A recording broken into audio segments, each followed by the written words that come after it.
शिलाजीत, जिसे बहुत सी दवाओं और औषधियों में इस्तेमाल किया जाता है, वो आखिर बनता कैसे है। बहुत से लोगों का ये मानना है कि शिलाजीत केवल सेक्सुअल हेल्थ और सेक्सुअल परफॉर्मेंस को बढ़ाने में ही काम आती है, लेकिन ऐसा बिल्कुल भी नहीं है। शिलाजीत में 86 प्रकार के खनिज यानी मिनरल्स होते हैं, जो कि सेक्सुअल परफॉर्मेंस में चार चांद लगाने के साथ साथ शरीर की लगभग उस हर बीमारी को ठीक करने में काम आते हैं जिनसे एक आम आदमी अपनी जिंदगी में जूझ रहा है, जैसे कि अस्थिर ब्लड प्रेशर की दिक्कत, हार्ट से संबंधित बीमारी, अल्जाइमर की बीमारी जिसमें याददाश्त कमजोर होना, डिप्रेशन आदि शामिल होते हैं। शिलाजीत इनमें भी बहुत फायदेमंद होता है। जी हाँ, और हम ये दावे के साथ कह सकते हैं कि आप में से ज्यादातर लोगों को इस बात का कोई अंदाजा नहीं होगा कि आखिर ये आती कहां से है। इसी कारण आज हम आपके लिए कमाल की वीडियो लेकर आए हैं, जिसमें हम शुरू से लेकर अंत तक ये जानने वाले हैं कि आखिर ये शिलाजीत पाया कहाँ जाता है, किस तरीके से इसे इकट्ठा किया जाता है और आम लोगों के इस्तेमाल करने के लायक बनाने के लिए क्या क्या पापड़ बेलने पड़ते हैं। तो बने रहिएगा इस वीडियो के अंत तक और बीच से कहीं भी वीडियो को स्किप मत कीजिएगा, क्योंकि एक भी चीज अगर आपने मिस कर दी तो शायद आपको ये पूरी प्रक्रिया समझ ही ना आए, है ना। इससे पहले हम ये समझें कि शिलाजीत बनता कैसे है, हम आपको बताना चाहेंगे कि इसकी डिस्कवरी किसी अंग्रेज साइंटिस्ट ने नहीं बल्कि हमारे ऋषियों ने पहले ही कर ली थी। इसका उल्लेख चरक संहिता और सुश्रुत संहिता में किया गया था, जिसका उपयोग कई प्रकार की बीमारियों में किया जाता था। जब मुगल और उनके बाद अंग्रेज भारत आए, तब वे इसकी उपयोगिता को देखकर अचंभित हो गए और इसका उपयोग उन्होंने अपने हकीम और डॉक्टर्स को भी करने को कहा। इतिहास की कुछ झलकियों के बाद अब चलते हैं इसके बनाने की प्रक्रिया की ओर। दरअसल शिलाजीत एक प्रकार का मेटामॉर्फिक रॉक जैसा होता है जो पहाड़ों में पत्थरों के बीच बनता है, और इसी के चलते इसमें मिनरल्स भरपूर मात्रा में होते हैं। कई लाखों साल तक जड़ी बूटी पर जियोथर्मल प्रेशर लगता है, जिसके चलते ये एक बहुत कंसंट्रेटेड फॉर्म में तैयार हो जाता है। जब कुछ खास प्रकार के धातुओं और कुछ खास प्रकार के पौधों के घटकों पर चट्टानों का दबाव बनता है, तो वहाँ शिलाजीत पत्थर बन जाता है। ये नेचुरल फॉर्म में तार जैसा हो जाता है और गर्मियों की धूप में तेज चमकता है। और इसके भी कई प्रकार के ग्रेड्स होते हैं, और इसके ग्रेड का निर्धारण इसके रंग और जिस लोकेशन से शिलाजीत प्राप्त किया गया है उस पर निर्भर करता है। प्योर शिलाजीत की पहचान करना थोड़ा मुश्किल काम होता है, लेकिन घबराएं नहीं, हम आपका काम आसान कर देते हैं कि इसकी पहचान कैसे की जाती है। इसे पहचानने के अलग अलग तरीके हैं और स्मेल टेस्ट का भी उपयोग किया जाता है। इसमें सबसे बेहतरीन ग्रेड लाल रंग का होता है और इसे गोल्डन ग्रेड का दर्जा मिला है। लाल रंग के शिलाजीत को अमूमन रसायन थेरेपी में किया जाता है, जिससे बॉडी को रिजुवेनेशन में मदद मिलती है। इसके अलावा ये काले रंग में मिलता है और इस ग्रेड का शिलाजीत अमूमन नेपाल और भूटान में पाया जाता है। इसको आयरन ग्रेड का दर्जा दिया जाता है और इसका उपयोग ज्यादातर मेरा धातु के इम्बैलेंस को ठीक करने में उपयोग किया जाता है।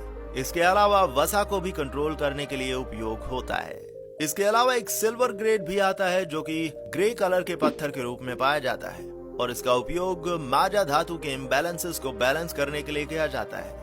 दरअसल ये माजा धातु बोन मैरो और नर्वस सिस्टम से रिलेटेड है और इसके प्रॉब्लम्स को ट्रीट करने के लिए इसका उपयोग किया जाता है।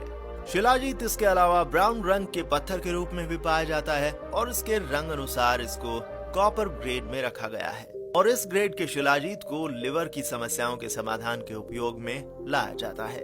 और अंत में आता है सबसे निम्न ग्रेड, जो कि कई मायनों में किसी काम का नहीं है और ये जानवरों के मल से बनाया जाता है। और आपको ये जानकर हैरानी होगी कि यही सबसे ज्यादा मार्केट में दिखता और बिकता है। तो अब जब हमने ग्रेड्स के बारे में समझ लिया है, तो आइए अब इसको प्राप्त करने के द्वार तक पहुंचाने की प्रक्रिया को समझ लेते हैं। तो सबसे पहले हम आपको बता दें कि कच्ची शिलाजीत को इकट्ठा करने का काम बहुत ही ज्यादा खतरनाक और जानलेवा हो सकता है। जी हाँ, क्योंकि शिलाजीत पाई ही ऐसी जगह पर जाती है जहाँ अमूमन आम इंसान नहीं पहुँच पाता, क्योंकि शिलाजीत पाया जाता है बड़ी बड़ी पहाड़ियों की गुफाओं में और चट्टानों में। इसको इकट्ठा करने के लिए पेशेवर लोगों की जरूरत पड़ती है, क्योंकि कभी कभी तो शिलाजीत को ढूंढने में कई महीने भी कम पड़ जाते हैं, और शायद यही इसके इतने महंगे होने का मुख्य कारण भी है।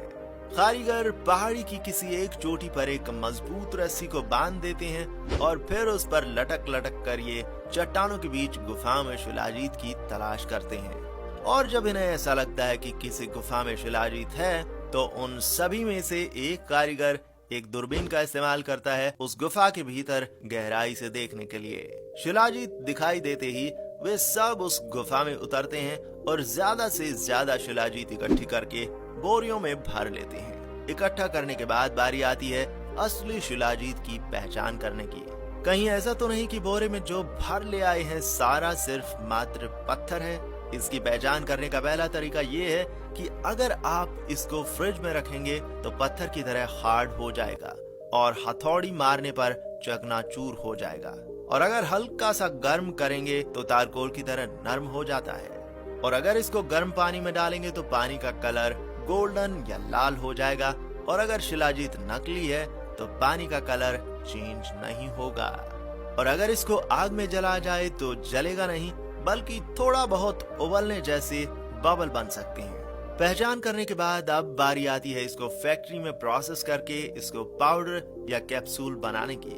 अब बारी आती है शिलाजीत की साफ सफाई और प्रोसेसिंग की। इसके लिए कच्ची शिलाजीत को छोटे छोटे टुकड़ों में तोड़ दिया जाता है और एक बड़े बर्तन में उन पत्थरों को डाल दिया जाता है। इसके बाद उस बर्तन में एक नियमित मात्रा में पानी डाला जाता है। फिर कुछ घंटों बाद पानी की सतह से पूरी गंदगी को निकाल लिया जाता है और फिर इस बचे शिलाजीत वाले पानी को करीब एक हफ्ते के लिए इसी हालत में छोड़कर रख दिया जाता है। जी हाँ, और एक हफ्ते बाद जब इसे खोलकर देखते हैं तो इस पानी का रंग पूरा का पूरा गाढ़ा काला हो चुका होता है। और फिर उसके बाद इस ताजी बनी शिलाजीत को ये लोग पैक करते हैं और पूरे भारत में दुकानदारों को सप्लाई कर देते हैं। लेकिन कुछ दुकानदार ज्यादा पैसा कमाने के लिए इसे बिल्कुल ही जल्दबाजी वाले तरीके से बनाते हैं, जिससे होता यह है कि शिलाजीत के खनिज तत्व का नाश हो जाता है और उससे फायदा होने के बजाय उल्टा नुकसान ज्यादा होता है। शिलाजीत अपने आप में किसी औषधि से कम नहीं है।